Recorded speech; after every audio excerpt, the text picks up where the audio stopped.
วัสดีครับหลังเต้ยลาคนก็ยังเยอะ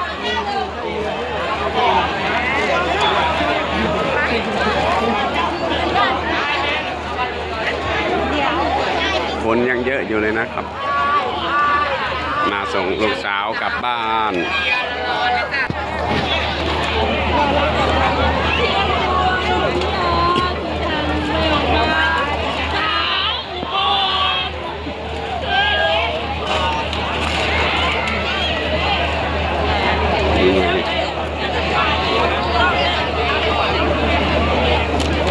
มาส่งลูกสาวกลับบ้านครับ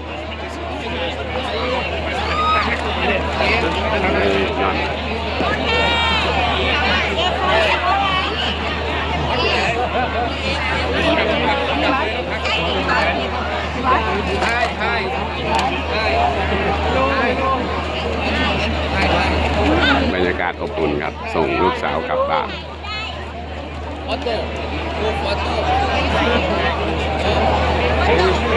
ซุปเปอร์สตาร์ซุปเปอร์สตาร์โอเคออโต้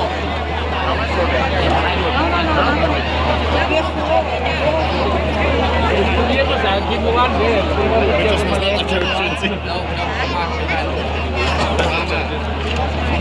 ออโต้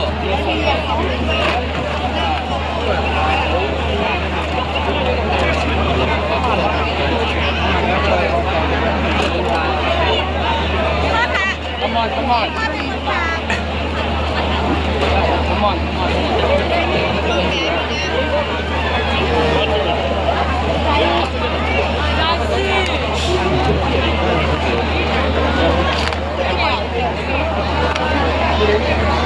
ให้ภาพบรรยายนะครับให้ภาพบรรยาย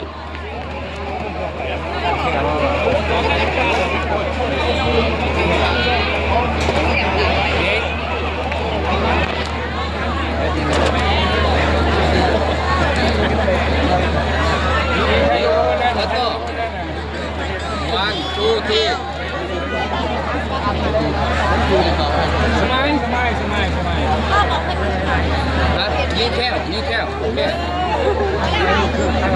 เคได้กล่องซุปเปอร์ตาเมืองไทยครับขอบคุณครับ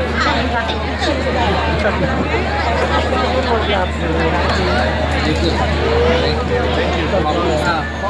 ครับผมเดินทางปลอดภัยนะครับขอบคุณครับ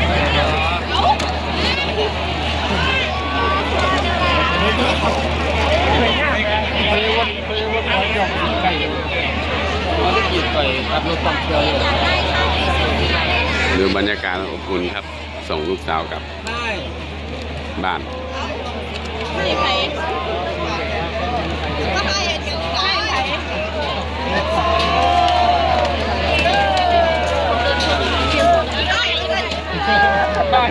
ถ่ายไว้เป็นความทรงจำ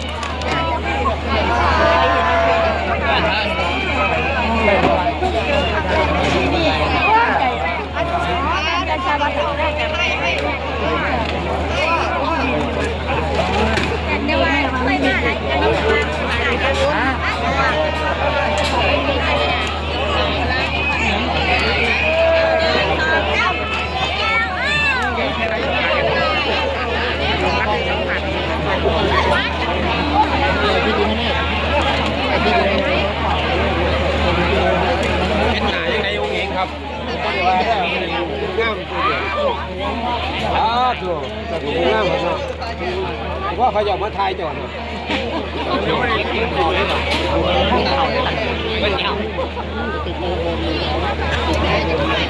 เพราะว่าเขาดีครับเขาดีครับ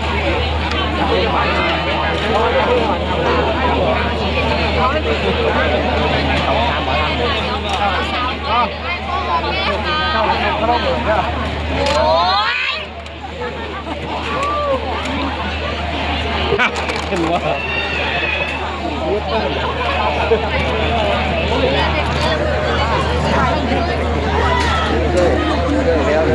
เดี๋ยวครับMC เนาะ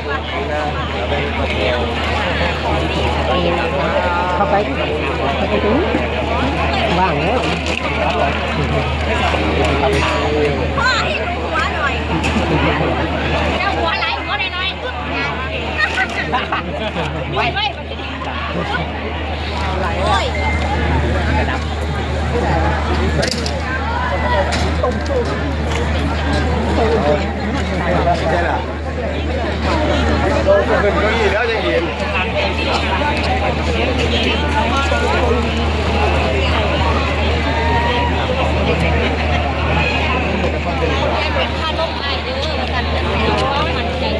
พบรรยายเอานะครับ ให้ภาพบรรยาย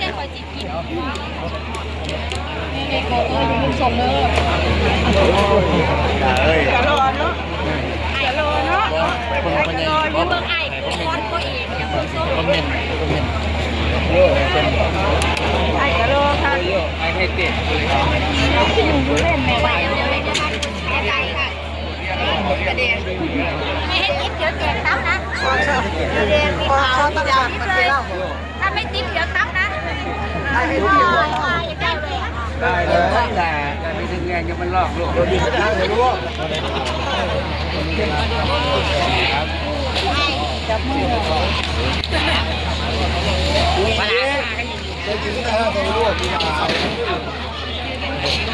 ใช่แหละโอ้โจเนี่ยโอ้โจ เป็นเอ็มซีเก่าขอจอดอยู่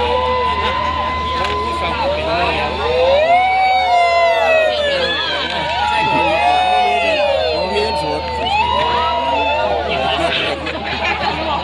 มันชื่อเบียร์ทั้งพี่ยั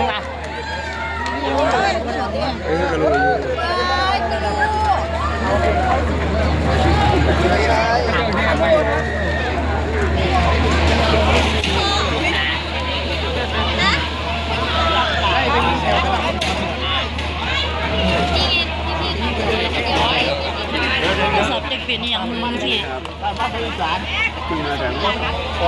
เพิ่งมาจากแม่สอดมาหอดหาตุ้มแล้วมีความว่ากัน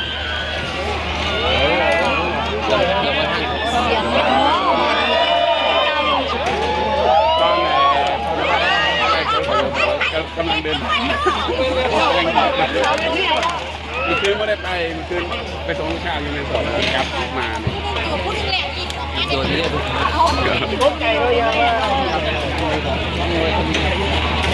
หัวลำเป็น คนก็ยังไม่กลับสำหรับคลิปนี้ฝากไว้แค่นี้นะครับขอบคุณครับ